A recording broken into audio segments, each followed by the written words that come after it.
Everybody. Welcome to our third UK Red Nexus webinar. And this time we're talking about how to grow your business through social media. So let me get started.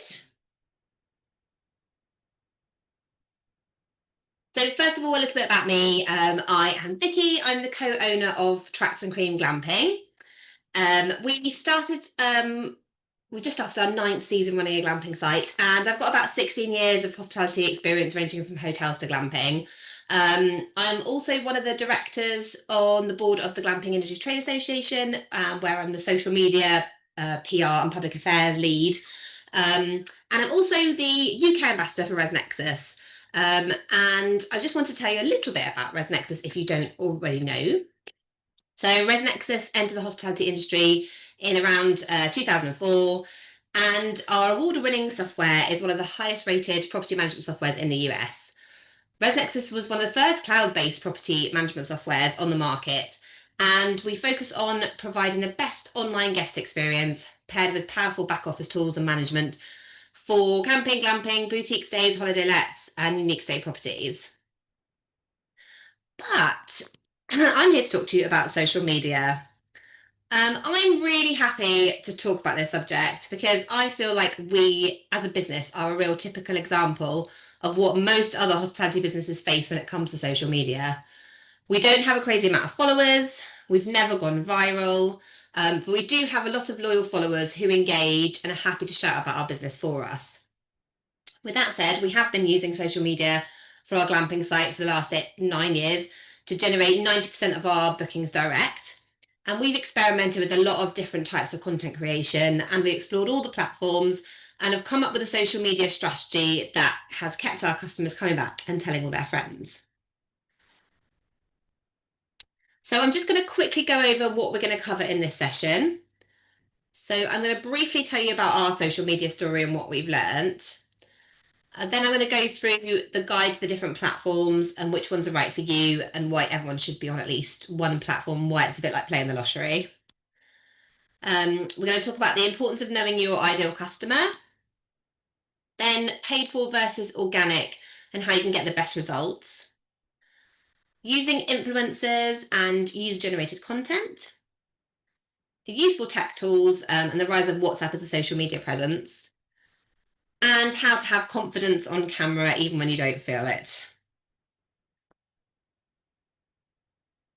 So let's start with our social media story. So my husband Brian and I, our social media story is pretty typical of most hospitality sites. Back in 2015, pretty much everyone was on Facebook. So we set up a Facebook account for Tracks and Cream, and then I had my own personal Instagram, which I ended up switching over because I had some friends following me already. So it was a great way to get started. For the whole time I've been running the glamping site, the majority of our direct bookings have come through word of mouth, Facebook, Instagram, social media in general. I was pretty happy using Facebook and Instagram. I completely understood them. I enjoyed posting, and we very gradually, organically grew our followers. Then along came TikTok, and to be honest, I was a bit apprehensive and I refused to use it for a long time and only relented in 2022. I didn't really want to like TikTok, and I had kind of heard some bad things about it when it first came out, but now I really wish I'd got on TikTok sooner because the potential to grow audience is huge. So many crazy things happen when you run a glamping site that I really felt like we should document the journey. So in 2019, my husband bought me a GoPro for Christmas and we started a YouTube channel in the January of 2020 and committed to uploading a new video every week. Our following grew faster than it had on any other platform, and we suddenly had this audience of glamping site owners and aspiring owners following us and asking us heaps of questions, which then dictated the type of content that we started putting out there. We became the go-to channel in the UK for all things glamping related, and the business expanded in a new direction. And I think it was that consistency of kind of committing to uploading every single week that really helped our channel grow. We still vlog now about what happens on the glamping site. We've done about 450 videos now on YouTube. But we also go and visit other inspiring glamping sites and share their story. So it's also enabled us to speak at events internationally and become UK ambassadors for ResNexus. So let's talk about the different platforms and which ones you should use. So we've got the main ones here. So we've got Facebook, Instagram, YouTube, Twitter, well, X, Pinterest, TikTok, LinkedIn, Blue Sky, Threads, and WhatsApp.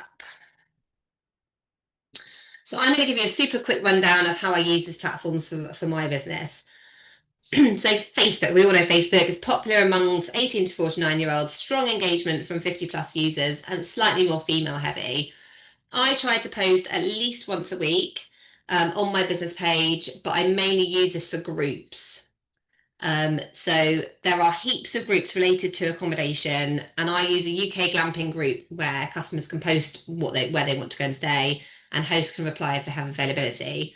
I also use non-accommodation groups, like I'm in this massive one called the Family Lowdown Tips and Ideas. It's like over 1 million people in it. And people are quite often saying, I really want to go away, or I'm looking for somewhere that's, got something really unique and unusual to take my kids to. So I'll keep an eye on those posts, and then I'll go in there and I'll tag our site. So that's been really useful. Actually, ResNexus and I have set up a group specifically for owners of outdoor hospitality businesses to create a community and ask related questions. So please feel free to join that group if you would like to. Back to Instagram now. So Instagram is dominated by the 18 to 34-year-olds, particularly millennials and Gen Z, skew slightly female. So just get all your beautiful professional photos and drone photography up on Instagram. Create regular reels, post a few behind the scenes stories to engage your audience. It's great for engaging new followers. And I have put hashtags on this presentation, but actually, since I've done this presentation, things have changed slightly, and Instagram aren't putting so much stock in hashtags anymore. They're actually looking at the content that you're typing in your description. So whenever you do a reel or do a post, make sure that your description is really beefy. So it's got lots of keywords in it and lots of things that people might search for. Because people do search on the explore page, and also the algorithm is always looking at what people are looking at and trying to find similar content to keep them on the platform. So you want to be in your description making it really beefy with all those keywords that relate to your particular hospitality business. So I've taken our professional photos and I've created a post for each dome, and you can put this in your highlights as well for your story so that people can see, like, they can do one for each dome, and I can say what they sleep. And then one of our ResNexus users is a Secret Garden Glamping, and you can see how they've kind of curated their grid to make it all very professional and very themed in with their branding. Now let's go on to Threads. So Threads is very similar to Instagram, dominated by your 25 to 34-year-olds, millennials, Gen Z, skew slightly female. It was the fastest growing social media platform of all time. It took the platform less than 5 days to reach 100 million signups. And that is mainly because you could jump straight over from Instagram, linking your account and reposting. At the time, people were wanting a Twitter alternative, but it's basically a text form extension of Instagram. And you can just get Instagram to automatically repost to Threads without doing anything. So that's what I've set up. I've got our Instagram account, and it automatically pushes it out to Threads, just to catch those people that prefer Threads to Instagram. Let's talk about YouTube. So YouTube has such a broad reach right from Gen Z baby boomers, Gen Alpha even now. It is the second largest search engine. So we've got like virtual tours on, behind the scenes videos. So that's a good one, I think, for any hospitality business. They can easily do, or any business in fact, they can easily do a tour of the property or whatever it is, and they can do some behind the scenes videos of what life is like running that particular business. X, formerly known as Twitter, 18 to 49-year-olds, skewing older professionals. This is a really useful platform for engaging PR, commenting on current affairs that affect your industry. It is down about 30 million worldwide users, but advertisers are way up since the drama shifted over the election, because now it's obviously run by Elon. So people are still using X, and people are using it more to engage with those kind of PR opportunities. TikTok is obviously your younger generation. It says 16, but that's because I'm sure, we're talking 11, 12-year-olds are on it, aren't they, for TikTok? But there is a growing adoption among millennials, including myself. TikTok does have huge reach and potential. So videos can go viral really easily, or you could be stuck at 600 followers like me. I have a bit of a love-hate relationship with TikTok, but I know it has huge potential if you give it the right content. It is a great testing platform, so I put a few videos, like make lots of different content on TikTok, and then the one that gets the most views is what I'll put on Instagram. But I would say TikTok, you can post every single day. You can post multiple times a day, and it doesn't affect, like it's not detrimental to your account. It just wants content, and the more you post on it, the more likely you are to get a video that goes crazy. LinkedIn. So this is used by hospitality businesses. It's obviously mostly used by professionals for networking, job hunting, B2B marketing, and thought leadership. We are seeing site owners use it now to show their properties, but also to put themselves as thought leaders, specific for their industry.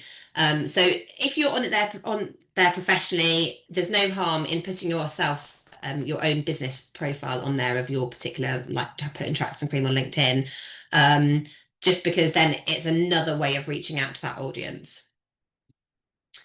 Pinterest, loads of people use Pinterest. It's quite heavily female skewed, but male usage is growing. But how many times have you done a Google image search and clicked on a photo and it's taken you to Pinterest? So if you've got beautiful professional photos, then pop them on a Pinterest profile and add descriptions to them with keywords so that you can then get found on Google that way. So WhatsApp is in fact classed as a social media. How many times do you get forwarded a video, news article, or website from a friend? It's just another way of being social with different groups of people. So I'm not suggesting that you list on every single one of these platforms, as no one would actually have any time to do any work. Instead, choose 2 or 3 that you really enjoy and feel comfortable using. If you use Facebook, Instagram, YouTube, and TikTok, then you can create one vertical video that can be posted on all 4 platforms. If you keep it under a minute, you won't have to do any editing for any of them. So, but in my opinion, no matter what your business is, everyone should have a Meta presence. Meta owns Facebook, Instagram, Threads, and WhatsApp. Even if you don't put anything on there, at the very least, have a Facebook holding page for your business with basic information and some photos. Because you can put your website, you can put links there, you can put your phone number, you can put your Google Maps, like so people can find you. So, because it will come up in a Google search. So you've seen that WhatsApp is in fact classed as a social media, which is strange as it just felt like it just replaced SMS text messaging. And it's obviously great for asking your other half what you want for dinner, but think about how many groups you're in and how many of those groups may have people outside your contact list. How many times have you been recommended something to watch or buy on WhatsApp, and how many times has someone shared a viral video on there? When you're on Facebook or even YouTube and you hit the share button, WhatsApp will be there allowing all this content to be shared. And because people in your WhatsApp groups are probably trusted by others in that group, if they share something, the rest of the group are more likely to watch it or buy it. I've done posts before about encouraging people to fire up the WhatsApp group chat to book their group holiday. It all goes hand in hand with ensuring that word of mouth is your top driving source for direct bookings. Businesses like ours are using WhatsApp more and more to communicate with customers and with WhatsApp Business. And it's fast becoming a replacement for guest emails. ResNexus are working on getting the UK WhatsApp. So at the moment in the US, ResNexus have text messaging, and we're working on it for the UK. So that hopefully should be coming end of this year, which will be brilliant because it means we can WhatsApp out to the whole of our site if we need to tell everybody on site something specific, or we can do our guest messaging, or the same as we would do email marketing. We can all do that through WhatsApp. So watch this space, that is coming. I'm really excited about it. WhatsApp Business is something I've been exploring as well. What I found was you need two mobile numbers. So if you have a personal WhatsApp, that's great. You can also have WhatsApp for business, but you can't switch between them very easily. You have to log in and log out, which is really annoying. So I'm also looking into different ways of getting a second line. There's things like called Air Landline, where you can pay a monthly fee to have a second line, which then will enable you to have WhatsApp Business as a separate.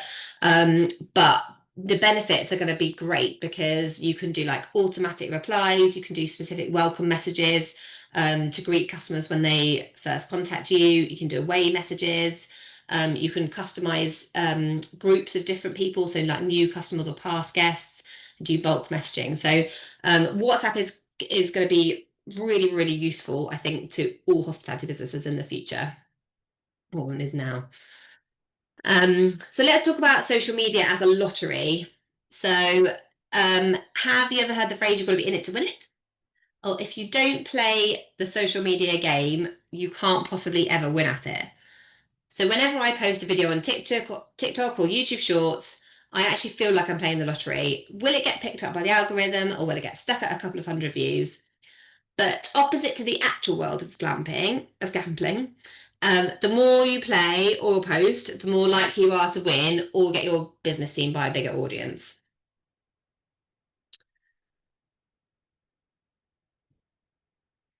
So let's talk about ways you can increase your lottery odds. So in the world of vertical video, so Meta Reels, TikToks, YouTube Shorts, there are things you can do to help the algorithm and increase your chances of a win.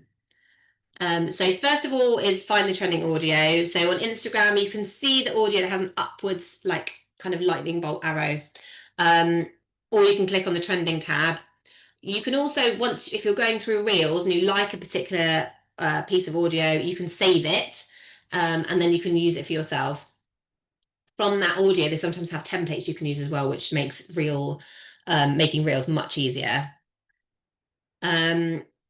I like to create a video that's less than 5 seconds. Because the platforms look at your video attention time, and if someone's watched 90% of your video, or they've watched it more than once through, then the platforms are going to think that that's great content and then send it out to more people. As most people that are on the scroll watch videos for about 3 seconds before they scroll on. So the key is to capture the audience attention in that first 3 seconds and make them watch the whole of the video. Then the third one is to tell a story. So if your video has a hook and then some jeopardy and then a wonderful outcome, people will watch the whole thing. But the main thing is to post something, because obviously posting nothing definitely won't get you any engagement. So here's an example of a 4-second video, and you can see how easy it is for people just to watch it on loop without really realizing, because the audio loops.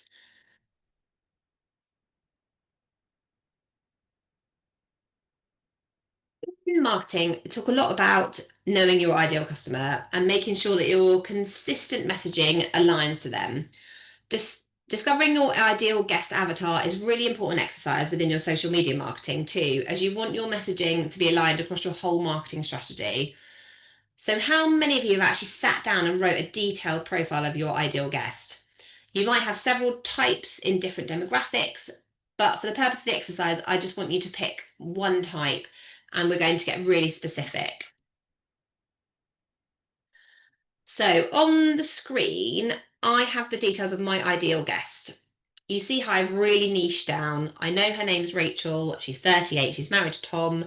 They're from Bristol with 2 children aged 6 and 8. She's my ideal customer. I know her husband's job and her job. I know her interests include like country walks. She's a National Trust member. She likes an outdoor lifestyle. I also know her pain points. So I know that her husband and children want to go camping, but Rachel hates the thought of camping. She could potentially try glamping, but it would need to have great facilities to persuade her and make the family really happy. So once you know these things, you can solve a problem for that customer. So I would, if you can, after this webinar, take time, just write down who your ideal customer is, and don't forget to be as detailed as possible, like this specific. So how does this help us with social media? So say you have 3 different perfect guests. They'll all hang out on different social media platforms. So I know that my guest avatar, Rachel, hangs out on Instagram. So I'm going to write my Instagram bio for her. You only get 150 characters on Instagram, including spaces and special characters. So you need to use it wisely. So I've got in there that the site is family friendly, and I'm letting her imagine herself relaxing in a hammock with her kids while they enjoy freedom. So you may have another avatar that's slightly older and uses Facebook maybe. You would really want to then tailor your post on Facebook slightly differently. So it's not really that great now to do the same post on every single platform. You want to try and mix it up a bit. So maybe I do put my older bird watching couples. I do all that messaging on Facebook and my family messaging possibly on Instagram. And then if your third avatar is a younger couple who enjoy hiking, then you might want to turn to TikTok and tailor your videos to that ideal guest with suggestions of places to hike as well as great videos of your accommodation. So we all know that organic growth and engagement is the holy grail of social media. And we're incredibly lucky to have the ability to advertise our businesses on the internet, and that we have the opportunity at all to use social media. Imagine the marketing budget that we would have needed 30 years ago to reach the amount of potential customers you can reach with one TikTok video. But at the end of the day, Meta is a business, and they ideally want you to pay to get your business in front of a bigger audience. Meta ads could indeed be their own full presentation, but I'm going to touch on some tips for using paid ads. So the first is the ability to really niche your audience. So in this example, I could choose to target women between the ages of 25 and 55 who love the outdoors and are parents of children between certain ages. So I've put down all children basically up to 12. How incredible is it that we can target our audience that specifically? It suggests that with this audience and with a spend of around £10 a day, I could reach between 1,500 and 4,300 people. So I always assume it will be the lower figure, and then anything else is a bonus. Secondly, there are different campaigns and calls to action that you can use, including getting people to like your page, visit your website, or join a mailing list. Marketing professionals suggest spending around £500 a month on targeted Meta ads. However, for most of us, this is completely unachievable. That's pretty much our entire year's marketing budget. We have seen people get results for a much smaller spend, and you do get better results than if you were to do smaller spending on Google ads. I would say don't really bother spending money on boosting a post. It just doesn't get the same results as if you do a full ad campaign. If you consider doing a paid ad on Meta, then definitely watch some how-to videos on YouTube, or consider asking a professional to get involved if you're thinking of a bigger ad spend. It's very easy to waste hundreds of pounds if you aren't sure what you're doing. So I touched on it a little bit before, but what are some of the other ways of increasing your organic reach? I've got some ideas for you. So you can partner with a bigger brand. So if you go to a bigger brand with more followers and offer them a one-night stay to give away to their audience, that can be a really useful tool. So in Instagram, you can create a post and invite a collaborator, meaning that both brands can be seen by both audiences, which increases everybody's organic reach. Create shareable and relatable content. Focus on high quality visuals, storytelling, and emotional appeal to make your content share worthy. Content that educates, entertains, or inspires is more likely to be shared, expanding your reach organically. Don't forget to engage with your audience. Respond to the comments, participate in discussions, and proactively engage with followers. Don't post and then ghost. Social platforms reward accounts that foster genuine interactions by boosting their content visibility. Also spend some time commenting on other people's posts and engaging generally in the platform. The other thing you could do is run a competition for a free stay. So you can get followers to like and tag someone and share it in order to enter. So I've got an example here of one of my friends who was running a competition a little while ago. But like, if you check out the numbers of comments and shares on her post, like 5,000 odd comments. I know it ended up being much higher than that when she finished it. 1,300 shares. I mean, that is amazing reach from a 2-night giveaway. They run competitions quite often. They've, up to sort of 15,000 followers on their Instagram now, I think. And then the last one leads me on nicely to my next topic of using influencers to increase your following. So I don't know about you, but some of you may have been invited by, and you may have invited an influencer to stay in exchange for some content. Some of you may have also been approached by an influencer who'd like a free stay in exchange for content. We get approached quite a lot. We'll get messages in our DMs to say, "Hi, would you be up for a complimentary stay in exchange for some content?" So influencer marketing is huge and it doesn't look to be going anywhere anytime soon. So it's good to look at all these different people that come through and just check them out and see if it's something you could work with.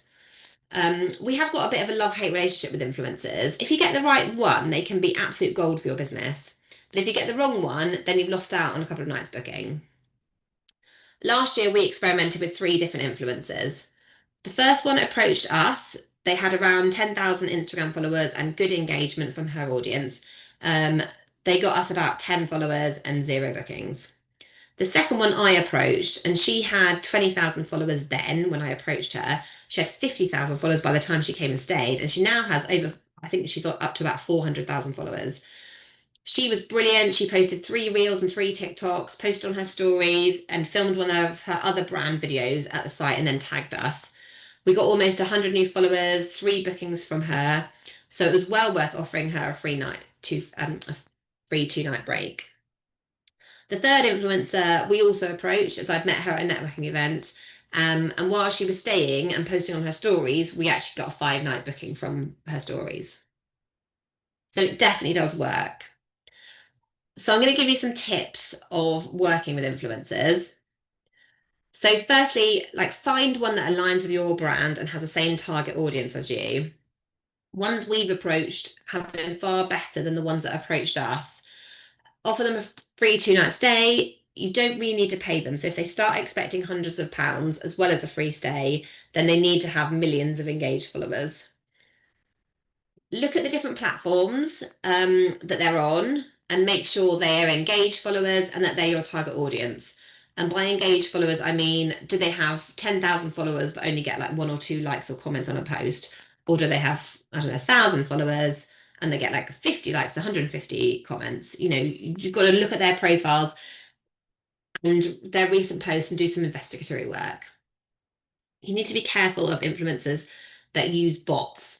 It is possible to pay like £20 and get 1,000 followers, and you can even pay for likes and comments. So if they've got a huge number of followers but no comments or very generic comments like emojis, then proceed with caution.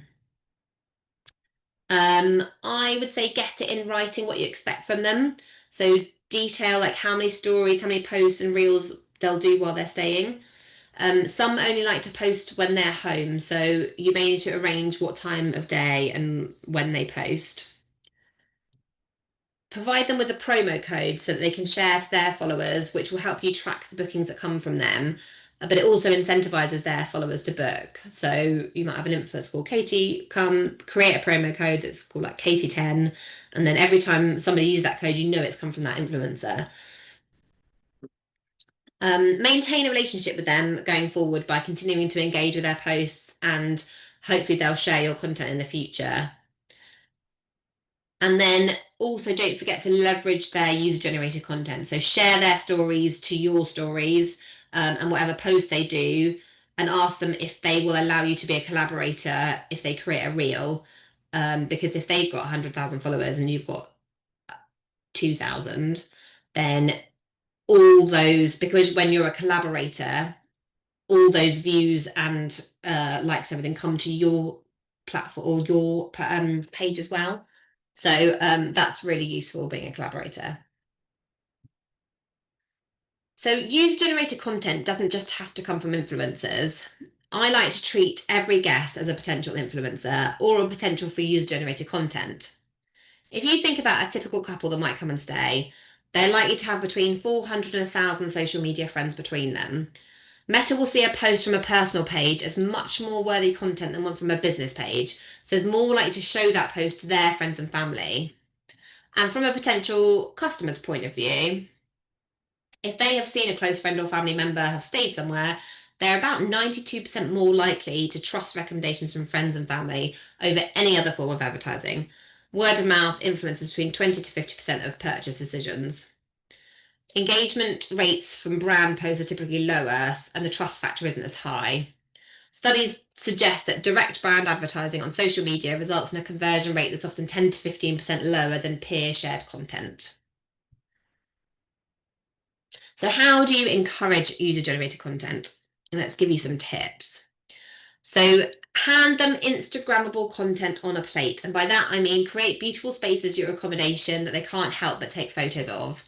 We've got a giant photo frame in our woodland that says Tractors and Cream on it. So guests love having a photo taken there. And the fact that it has the business name on it means that even if guests don't tag your business, their friends will know the name. Other ideas could involve a personalised neon sign of your logo or a photo backdrop in a communal space. You could also run a photo competition to get guests to share their photos on their profile. And if they tag you, then they get entered into a competition to win a free night stay. So then you're getting all those really nice natural photos that people take, and then other people who are looking at your page can see people having a nice time at your property. Make it easy for guests to tag your location. So Facebook and Instagram have the ability for you to tag a business and tag a location. So make sure your business is on Google Maps so they can tag your location too. Pick a specific hashtag that's for your business. So part of the reason we chose the name Tractors and Cream was that we were fairly confident that no one else would have or choose to have a business called it, which means that when someone puts hashtag Tractors and Cream into any of the social media platforms, we know all the content will relate to our site. We also have a board in our communal kitchen that shows the social media handles on it and what to search for and the hashtag. So if your business name is more generic, and there's a few of them across the country or the world, then publicize your own unique hashtag. So we've got friends who have a site called 1 Acre Wood, but there's probably maybe more than 1 Acre Wood. So you might want to choose a hashtag that's like hashtag glamp at 1 Acre Wood and tell people to use it. You can also create a QR code that people can scan to find your page. There's also a cool gadget called Smurl. So this gives a live counter which guests love to use, and they can watch the counter go up. So as somebody new likes a page, the counter will go up. So having all these elements lets your guests know where to find you on social media, reminds them to tag you, making it easier for them to create content for you.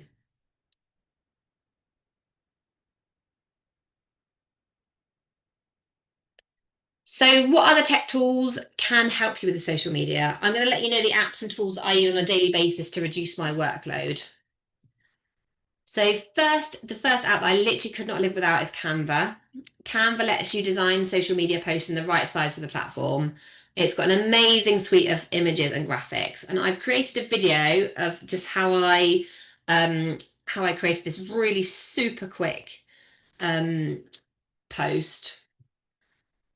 So essentially, you go on, you type in, I just typed in glamping because that relates to me, and they've got a load of different templates. So you kind of choose the template that you like. There's so many. And then you can upload all your professional photos on there so they're all ready to go. You literally can drag and drop them into the different frames, or you can create your own frame.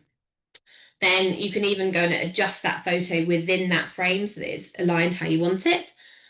Then you can go on and adjust the text. You can change the font, and change the colours. You can have your brand colour set in there, and it pulls up the different colours that are within that photo to help it to make it align better.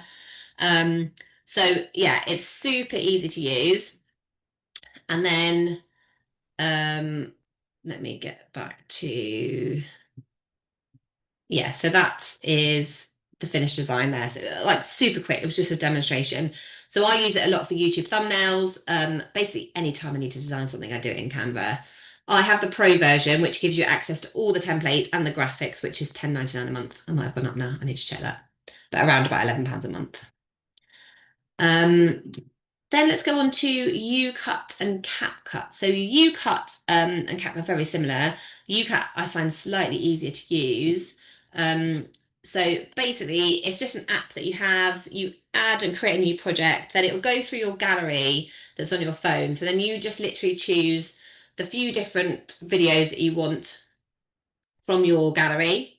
So you can upload up to 20 on the free version, and then it will pull them all in for you. And then you can literally decide, slide it along so you can make it shorter. You can speed it up as well. So if you go on to speed ramping, you can speed it up as much as you want or slow it down. You can scrub through to a bit quicker to see the different videos you've got on there. You can then add like picture in picture. So I think you go hit the picture in picture, you can add another one in there. I've just done this as a quick demonstration, but you can move it around. You can create stickers as well. You can also put emojis in there, text, like anything you could really want to do to create a short video, you can do it in UCut. I also use CapCut when I can get to it. So it's great for vertical video and has some really good templates. So I use it a lot for the templates. So if you want a quick reel or a TikTok, I've done it again, a super quick demo here. So I just searched for a 5-photo template. So I just put 5 photos in there and it gives me all the different 5-photo templates.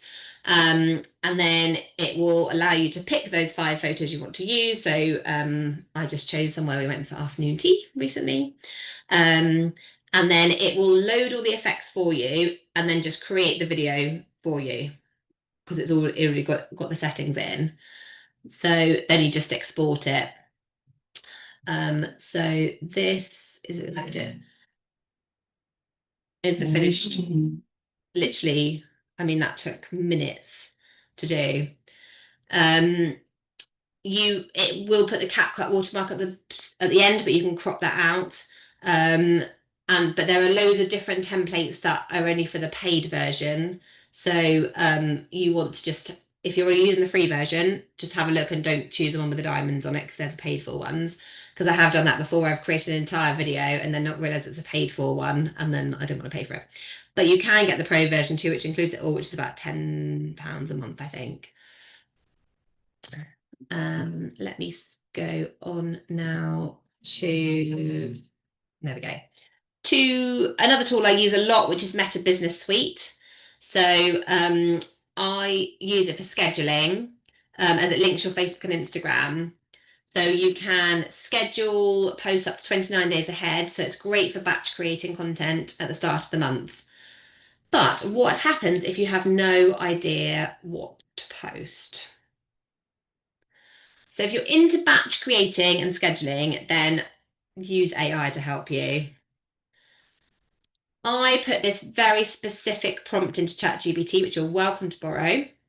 Act as an expert social media marketer to create a month's worth of engaging content for my glamping site, Tracks and Cream. Include a mix of personal stories, tips, behind the scenes, insights, motivational quotes, customer testimonials, interactive posts like polls and Q&As, educational posts like how-tos at industry news, and curiosity posts. Ensure the content is diverse, engaging, and tailored to inspire, educate, and connect with the audience. So that was my prompt. And then ChatGPT spat out a comprehensive set of instructions on what to do. And I really like some of the ideas. Asking ChatGPT just kind of helps that what do I post brain fog. And I've gone a bit deeper diving into ChatGPT prompts and kind of talk to it a lot about engagement and what kind of reels I can create to really engage the audience, and it's given me loads of different ideas. Thing is, it gives you some amazing ideas, but then you actually have to implement them, and sometimes the sets they're talking about and the different props you need make it a little bit unachievable, but it definitely gets the creative juices flowing.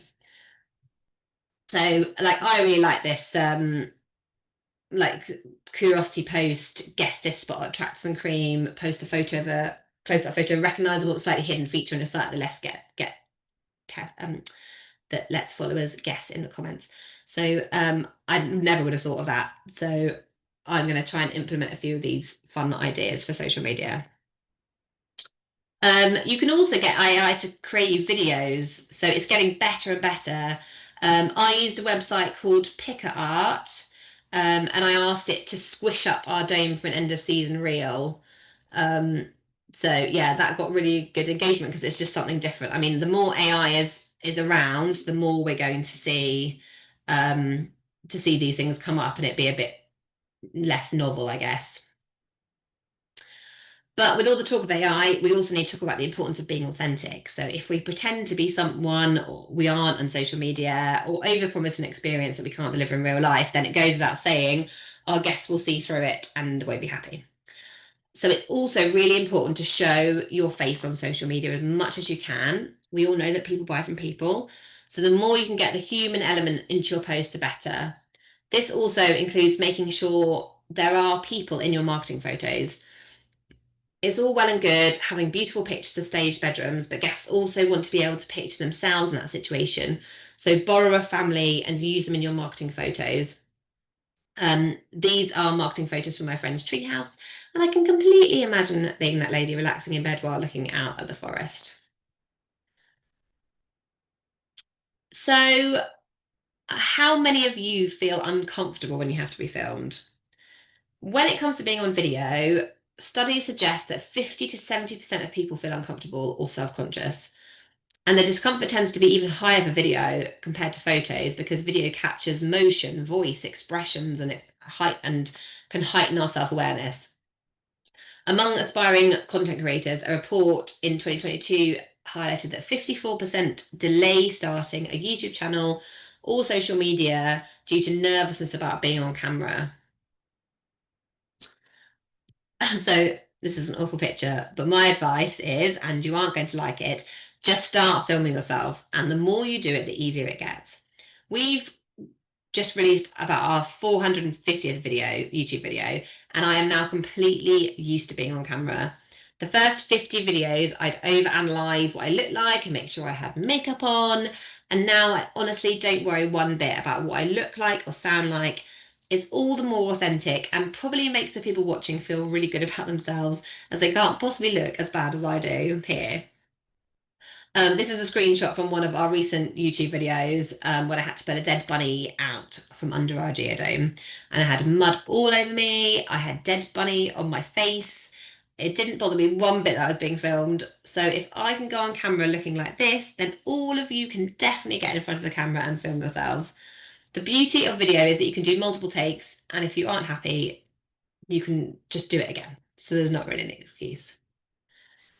So that's all I've got time for today. Thank you so much for your time. I would love to know if you have any questions.